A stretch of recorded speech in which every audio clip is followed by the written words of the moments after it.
done something so stupid that you're just like, all right, I'm gonna get in a huge amount of trouble for this, and it was just like ridiculous.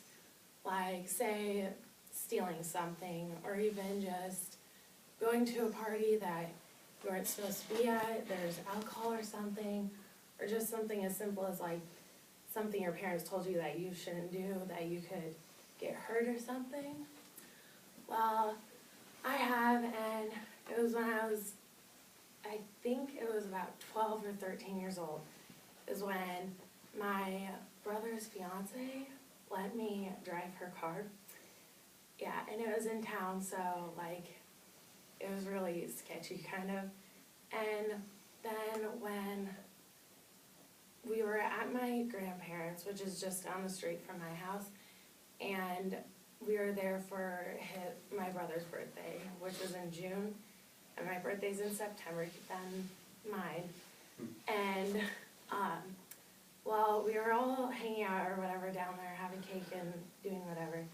And then my friends called me and said that I should come up and hang out with them, and their house was clear across town from mine, so. And I asked my parents, and they said no, that they weren't gonna take me right now or whatever.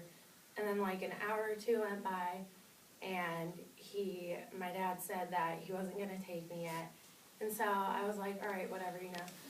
So then I went home, and I was sitting down watching TV, and I don't know why, I just went up into the kitchen, and I saw my parents' Cadillac keys sitting on the counter. And so I went out and checked to see if the car was there, and it was, obviously.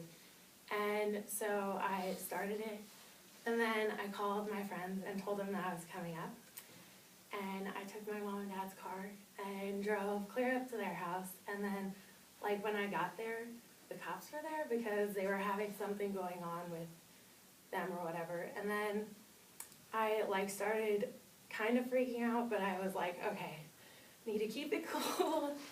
And then I like pulled up into their driveway or whatever and got out and was talking to them, and then all of a sudden my phone goes off and it's my mom.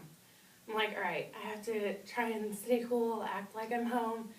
She's like, so where are you? I was like, at home. Why? And she's like, where's the car at? I was like, she knows. I was like, yeah, blah blah blah, and then she just freaked out. So I had to actually have my friend Angel drive the car home. And so we got to my house, and my parents weren't there yet, thank God. And then Angel left, and I went inside, and I was sitting on the couch waiting for my parents to get home because I knew I was gonna get yelled at for a while. And then they got home, and like they freaked out, like way more than I thought they were going to. My dad even like threatened to call the cops and like send me down to the jail or whatever. And so I was like freaking out, but it turned out that they didn't. And then in September, I asked my mom for if I could get my permit, and she said no, obviously. She said she wasn't gonna sign it because she thought that I was gonna steal her car again or whatever. And then I had to wait 5 months before I could even get my permit, which, I mean, you guys are probably like, wow, that's not bad. Like, my parents wouldn't have let me get it till I was like 18 or whatever, but I was grounded for a whole month with absolutely nothing to do with, and I never get grounded, like, ever. I've never been grounded besides that one time, and when I broke my mom's TV, or her computer screen. Yeah, so I don't get grounded, like, ever. But my lesson is, like, you should think before you act, because you could get in a ton of trouble, and you could even get, like, put in jail or whatever. And it's just, like, if I would have just thought about it, I would have been like, all right, this is not what I should be doing. But I was 13 years old, so, I mean, I had no experience or anything with right or wrong, really, so. All right, excellent.